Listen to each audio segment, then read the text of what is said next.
আসসালামু আলাইকুম। সবাই কেমন আছেন? আলহামদুলিল্লাহ আমিও ভালো আছি। আমি প্রিয়া হাসান চলে এসেছি আপনাদের সাথে নতুন আরেকটি ভিডিও নিয়ে। আজকে আমি কোথায় গেলাম, কি করলাম তা নিয়ে আমার নতুন আরেকটি ভিডিও। যেই কথা সেই কাজ। তাড়াতাড়ি করে চলে গেলাম আমি আর আমার ননদ বাজারে। তো যাওয়ার সময় দেখলাম বাচ্চারা রাস্তায় অনেক দুষ্টুমি করতেছিল। আর এইদিকে দেখুন বুড়িচং রোডের কি করুণ অবস্থা। এই রাস্তা তো ঠিক হওয়ার কোনো নামগন্ধই নেই। তা আমি আর আমার ননদ ১ম এই চলে গেছিলাম বেকিং আইটেম কিছু কিনতে।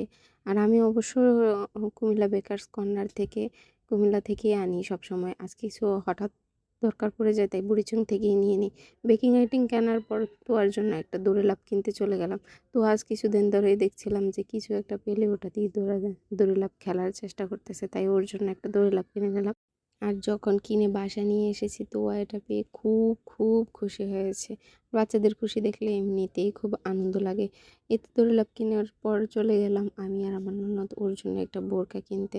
দোকানে খুব ভারী কাজের বোরকা দেখাচ্ছিল। আমাদের অবশ্য পছন্দ হচ্ছিল না ভারী কাজ। তো আমরা যতটুকু সিম্পলের মধ্যে বোরকা দেখতে পাচ্ছিলাম, এই স্টোনের এই বোরকাটাই কিন্তু আমরা শেষ পর্যন্ত নিয়েছিলাম। ২ টা বোরকা অবশ্য পছন্দ হয়েছিল দুজনের মধ্যে। তারপর নীল বোরকাটাই আমরা নিয়ে যাই।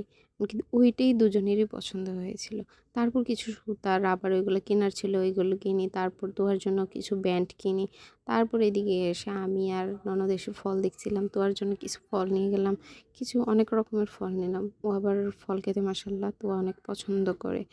তারপর আরও কিছু কেনাকাটা করা হয়। ওগুলো আর ভিডিও ফুটেজ নেওয়ার সময় পাইনি, তাই নেইনি। দেখতে বাজার-টাজার নিয়ে আমরা দুজনে হাঁটতে বাড়ি চলে এসেছি। যেহেতু দুপুরবেলাতে কোনো রিক্সা পাইনি। এই দুপুর দিয়ে আমরা দুজনে হাঁটতে চলে আসতে হয়েছে। তারপর আর কি বাড়িতে চলে আসি। এসে খাওয়া-দাওয়া করি, ফ্রেশ হই, রেস্ট নিই। রেস্ট নিয়ে একটু তারপর বের হয়ে দেখি বড় ভাসুর এই ভেল থেকে মাছ ধরেছে, পুঁটি মাছ। এই ভেল আমাদের এদিকে তো এটাকে ভেল নামেই বলে। আপনাদের এদিকে কী বলে? তারপর আমি আর আমার জাল মিলে এদিকে দেখছিলাম যে জালের মধ্যে কত মাছ আটকে আছে। ওইদিকে পানি থাকায় আমি আর যাইনি। ও আবার ওইদিকে গিয়ে জালগুলো আলগি দিয়ে দেখতেছিল কতগুলো মাছ উঠছে। এমনকি ও বলতেছিল ওইদিকে নাকি একটা সাপও আটকে ছিল। আমরা যখন এদিকে দাঁড়িয়েছিলাম তখন স্কুল থেকে বাড়ি ফেরার জন্য চাটা মেয়ে আসে।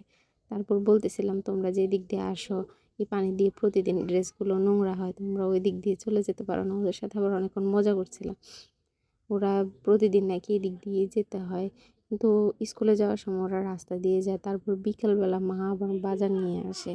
ওই বাজারগুলো আর ভিডিও ফুটেজ করার মনে ছিল না। যে যাক এদিকে আমি আর ননদ মা মিলে মাছ মুরগি সবগুলো কেটে নিই। আর বিকেলবেলা ১ কাপ চায়ের সাথে আমার সন্ধ্যাটা পার হয়। আজকের ভয়েসটা খুবই খারাপ ছিল, গলা ভাঙা। তারপরও ভয়েসটা দিলাম। কেমন হলো জানাবেন। আসসালামু আলাইকুম।